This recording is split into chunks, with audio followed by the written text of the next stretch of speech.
I know someone quite well, speaks two languages, has a working knowledge of two more, runs a relatively successful business, has been doing so for a number of years now as well. But there was a time, ask him to talk about himself, and used to run a mile. Even at one stage, used to faked a toilet break in a networking meeting to avoid having to do the 40-second presentation. Of course, the fatal flaw in that is when he comes back, someone says, "Do you want to do your presentation?" You can hardly say no without looking an idiot. Obviously, that person was me. Now, if you're thinking, that could be me as well, well, I've got something for you.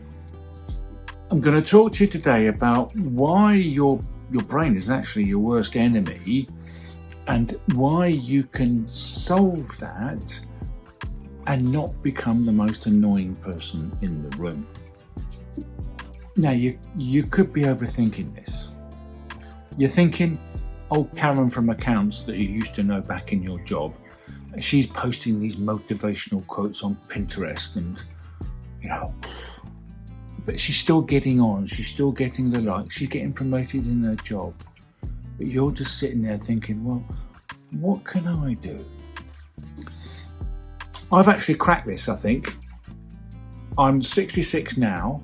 When I was 62, I had one of those moments, and I went from shy and retiring to storytelling, to working with clients to help them tell theirs.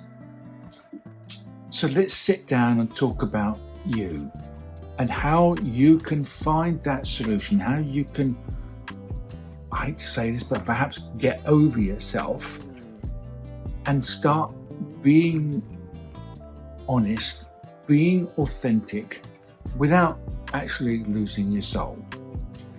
I sometimes think smart people, and I'm going to include myself, we're just a bit cursed. Normal people say, yeah, that was quite good.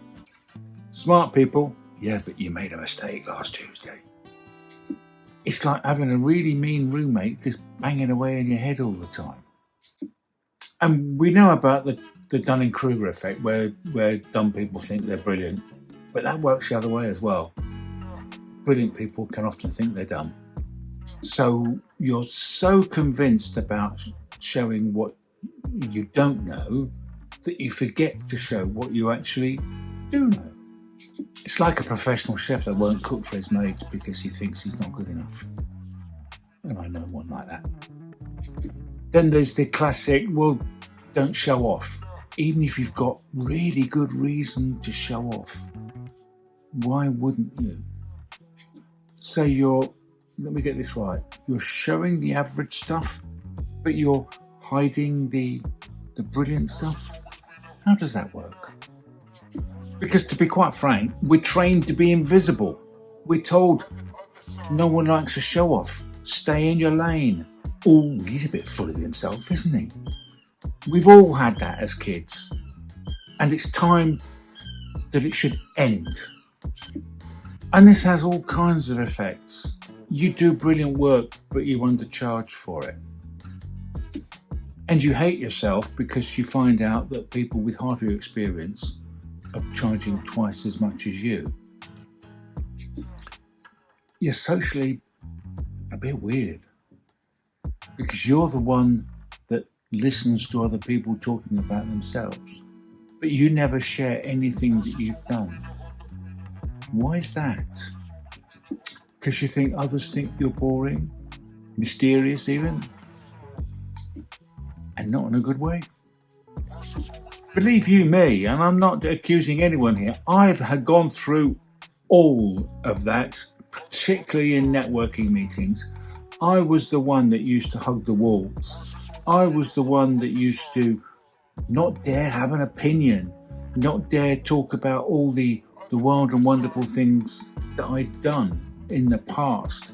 I was the one that shut up and just agreed with everybody. So let me help you reframe this a little bit. If you find yourself, let's say, in a meeting, talking about the things you've done, and that little demon says, stop bragging, shut up, you're talking too much in there. You're not doing that. You're helping. You're providing answers. Because someone probably asked you a question, and you are answering. If someone asks you a question, that's because they want an answer. You're not saying, look how smart I am. No, you're saying, this is how I learned this. I'm wondering if it could help you. See? It's a completely different way of looking at things. Similarly, rather than saying, and I'm good at this, you say, well, this is how I learned this stuff. And rather than saying, and I'm great at problem solving, you can start with saying, well, I was stuck with this impossible deadline and this is what I did. You tell the story rather than telling the anecdote. There's one thing that really helps me, and I still do it, is you have a praise folder, for want of a better word. Every time someone writes you an email, says something nice to you about an email or a social media post or a testimonial sometimes, screenshot it and keep it all in one folder. It's more difficult to do when you've got someone says something to you, but make a note of it. Journal it if you like and keep it all in one place, because sometimes when you're feeling a little bit, go back to those people, because they're the people you trust and they trust you and they've said nice things about you. It sounds a bit woo, perhaps, but believe you me, it works, because your brain is a dirty liar, to be quite frank. It will be constantly telling you you're no good. But when it does that, if you've got a love folder, for want of a better word, you can say, look, I've got evidence to the contrary. I've got evidence to say that I'm actually good at this stuff. So put a sock in it, sit in the corner and shut up.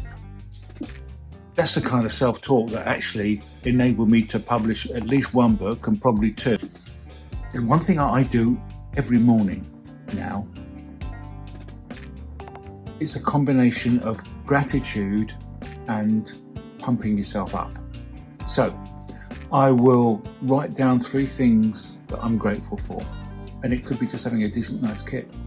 Or it could be, it's sunny again, or that one's getting a bit tired, because it is sunny quite a lot at the moment.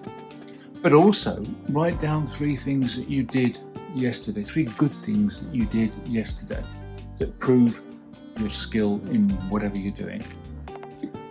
Then practice with yourself, saying these things out loud, and then just start talking to other people. See how it feels. Just nothing world-shattering, You helped a little old lady across the road. If you did that, that's fine. But the more you do it, the more comfortable it becomes. And that could be something personal or business. It doesn't really matter. The trick here is not to overthink it, but do it consistently. There's a great deal to be said for compound habits. Small little things that you do every day that don't take much effort, easy to do, but they're also easy not to do. But once you get into those habits, I forget how many you have to do to actually hit the habit, you will find that you don't want to not do them, if you see what I mean.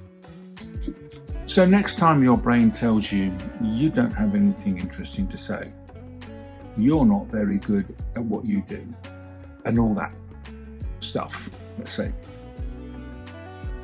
just remember that your brain is a liar. Well-intentioned, but it's still a liar. It's trying to keep you safe. But it doesn't know what safe actually is for you. It thinks that safe for you is what you've always done in the past, and it hates new things. But the good news is that once you start doing new things, the brain understands that it's okay, so that becomes, and I hate to use the word comfort zone, but that's basically what your brain doesn't worry about. So if you think that the world doesn't need another generic motivational speaker, if they can be generic, it doesn't need another copywriter, another YouTuber, stop it. Because it needs you. It needs you and what you think. There's an audience for everybody out there, particularly in this increasingly automated AI world. It needs you, it needs your humanity, it needs your weirdness. That, believe you me, is your superpower.